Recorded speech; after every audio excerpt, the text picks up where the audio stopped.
Hello everybody and welcome back to fantasyfootballfix.com. My name is FPL Phillips and welcome back to another edition of your quick guide, where we're temporarily over the international break transforming the series into your wildcard guide, where we're going to be looking at some interesting topics, including who's the best premium to go for alongside Erling Haaland. Is it even worth having two premiums alongside the Norwegian in a threemium draft if you're on a wildcard? And then also looking at the top predicted point scorers over the next 4 game weeks, as well as the best upcoming fixtures and teams to target from an attacking and defensive point of view as well. Make sure to watch all the way to the end so you don't miss out on all this content, and if you want to see more from us, make sure to hit the subscribe button down below. Do leave a thumbs up if you do enjoy, and if you want to use any of the tools that I used in this video to collect all this data, then make sure you head down below to the links in the description and check out fantasyfootballfix.com for yourself.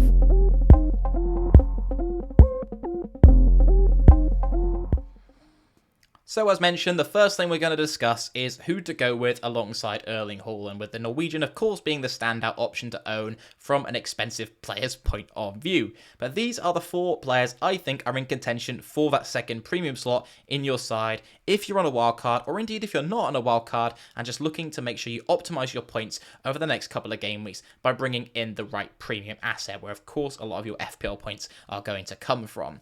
And what we look at here is a slightly different data from what we looked at with the captaincy, of course looking from game weeks 9 to 12, as you can see down the left hand column. But we're looking at the current ownership at the moment at the top row, and you can see that Heung-min Son's on the lowest ownership of the 4 players at around 10%. So if you're looking for a differential that not many people have and you'd like to make a quick gain in rank, that's going to give you the highest upside by going for the South Korean. But of course it does provide the biggest risk at the same time. When other players have high ownership and they do well and you don't own them, you're going to drop down in rank. So of course ownership has plus sides with it being low. It also has negative sides for being low. It is really a case of high risk, high reward if you go for a low owned player.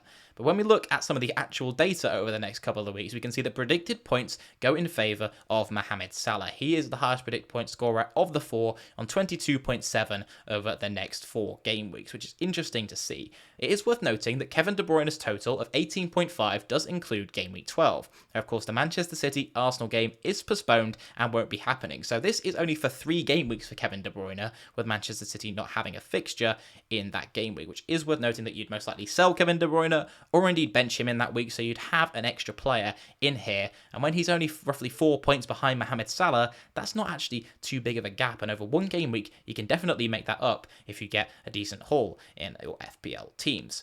In terms of the fixtures, when we look at that, all 3 sides in this list are actually pretty low down. They're right near the bottom of the table when we look at the attacking fixture analyzer over on the website, being in 17th for Spurs, 18th for Liverpool, and 19th for Manchester City. Of course, that including a blank, which isn't going to not favour them well in the attacking fixture analyzer, which is very interesting. So what I thought I'd do is have a look at the average opponent expected goals conceded. So on average, how many goals are the opponents of these teams looking likely to concede per game is what that stat basically means. And I've taken the average over the next 4 or 3 game weeks in Manchester City's case. And Manchester City do look like they've got the nicest set of fixtures. Of course, that Southampton game, which was the easiest of the bunch out of any of these teams, playing into that statistic. These teams, Liverpool, Man City, Spurs, are facing some of the toughest defensive sides in the league over the next couple of weeks, being Arsenal and Brighton, who look very good in particular. Liverpool facing Manchester City as well, of course. So that's what's bringing that kind of expected goals conceded total right down to under 1.0, which isn't a nice stat to see. Perhaps there's even an argument for going with just 1 premium and spreading your funds elsewhere with mid-price players. But you can see that Mohamed Salah on the worst expected goals conceded opponents of the bunch with 0.81 for Liverpool. So they've got the toughest set of fixtures. It looks like Manchester City might have actually the best set of fixtures when we look over the next 3, but when we look over the next 4, that takes them down to 19th on the fixture analyzer, which is something worth considering. We've then got some individual data from an expected FPL point, so that includes stuff like expected goals and expected assists, and it's taken from the Optastat section of the website, linked down below, of course, in the description. And Kevin De Bruyne is the highest of any of these 4 players on 7.17 expected FPL points per 90 so far this campaign. it is worth noting that Heung-min Son, of course, marked his return off the bench with a hat-trick. Perhaps he's back now, and some of that data from earlier in the year might well be void. Son does tend to go through these patches of form where he's absolutely immense and really a must-own in FPL, so you're kind of taking a little bit of a gamble, kind of acknowledging that his expected FPL points are going to be a bit lower over these first 8 game weeks, but gambling on the fact that that's going to improve significantly. And of course, we saw how he can make a difference from low XG chances. He had 0.61 expected goals in that game when he came off the bench, and he managed to score a hat-trick from it, so he really does have that finishing ability in his locker, the South Korean. And then finally, on the bottom row, we can see the expected goals of each individual team. So that's for Manchester City, who are the highest on 2.24 expected goals as a side, which is pretty high considering Liverpool in second on 1.99, so basically 2 is 0.2 behind, and then Spurs 0.4 behind on 1.63 expected goals as a side per 90. So Spurs look like the weakest attack so far this year. Manchester City look like the strongest, with Liverpool bang in the middle. So it just begs the question really, in conclusion, who do I think is the best asset to own? Well, the data doesn't indicate one individual in particular. If you had to ask me, I'd probably own Mohamed Salah alongside Erling Haaland on my wildcard draft.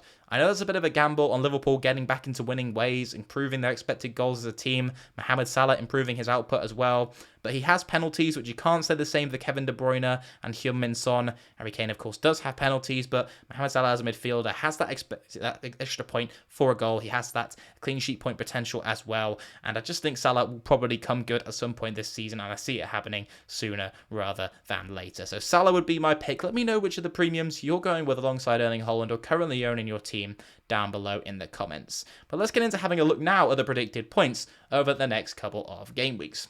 And we can see that Mohamed Salah is topping that. We saw he was top out of those 4 premiums. Well, he's top of any player over those next 4 as well, with 2 Leicester players coming in second, with Maddison on 21.9 and Vardy on 21.4, which is interesting. Vardy's a definite avoid in my opinion. Rodgers has spoken outwardly about how he needs to manage Vardy's minutes even more than previous seasons, and I think Daka and Iheanacho are going to get more than their fair share of game time this season, so I definitely wouldn't be going anywhere near Jamie Vardy, but I think Maddison's definitely one to own, as is the other mid-price midfielder on this list who you can see a bit further down, being Wilfried Zaha on 17.8 predicted points over the next couple as well. We can see a couple of mid-price forwards in this list as well, with Tony and Mitrovic making their way in. Mitrovic seems the better of the 2 when we look at a predicted points perspective, 18.6 for the Fulham man, whilst Tony's on 17.7, and then Heung-min Son right down at the bottom, with Kevin De Bruyne, Kane and Salah dispersed throughout this list pretty evenly. And you can see Erling Haaland in there as well. Of course, he's actually lower than Salah on predicted points, so maybe there's an argument that Salah's the one to own, but Erling Haaland at the moment just seems unstoppable. You have to have him in your side, in my opinion. Let me know if you agree down below in the comments as we move on to look at our final part of the video, which is going to be the upcoming fixtures and who are the teams to target over these next couple of games. And we can see from an attacking perspective, it's actually Bournemouth who come in on the top. We saw how low down Liverpool, Man City and Spurs are in terms of the attacking perspective, so it's interesting to see who's actually top of this. If you want to check out the full table for yourself and see where the teams that your players are from are in these lists, then make sure to head over via the link in the description to the Fantasy Football Fixture Analyzer. But we can see that Leicester down there in second, just behind Bournemouth, who really Solanke is the only option from. Leicester, I think you can go for James Maddison, and that's just about it as well. It's pretty widely acknowledged. In terms of Solanke, do I think he's an option? Well, we saw Mitrovic and Tony in the predicted points list. Alexander Isak also offering an option as well. It's worth noting that Callum Wilson is recently returning, could be back after the international break as well, which will not only potentially display Isak from the starting 11, but even if it doesn't and they start both of them, then we could see that Wilson takes penalties back as well, whereas Tony and Mitrovic are their team's primary penalty takers. I still think that you have to go with Mitrovic or Tony, or even both of them if you don't want to own Harry Kane. So I think those guys offer better options, but Solanke could be a very nice differential indeed, and some very nice games, including a fixture against Leicester in game week 10 over the next 4 for the Cherries. We've then got Aston Villa too, and I think really Leon Bailey's the only option you go for there, and even so, it's pretty much just as a bench fodder option at 4.7 million. I think he's going to be hooked early in a lot of games, even if he does start. We've seen that in matches already so far this year. So really, Bailey as a bench option is the only pick I'd go for from Aston Villa. I've then got Crystal Palace, and as I mentioned, Wilfried Zaha would be another locked player in on my wildcard draft alongside James Maddison in my midfield. And then finally Fulham, so Mitrovic looking like he's a very tempting option indeed. He's got games against Newcastle, West Ham, Bournemouth and Villa over the next 4. And then when we look to the right, we can see from a defensive perspective who has the best fixtures. And it's actually Leicester up at the top, which is pretty ironic considering they've got some of the worst defensive data we've ever seen in FPL. Danny Ward in goal looks like terrible goalkeeping at the moment. So even that's not filling me with confidence, but they're conceding a hell of a lot of shots anyway. So I definitely would stay clear of Leicester defence. If you do want to take a little bit of a crazy punt and go for one of them, I'd go for James Justin, who did get that assist for the penalty that Tielemans managed to convert at the weekend for the second time from the spot. So Justin would be my pick of the bunch if you're going to go for a Leicester defender, but I'm definitely not tempted myself.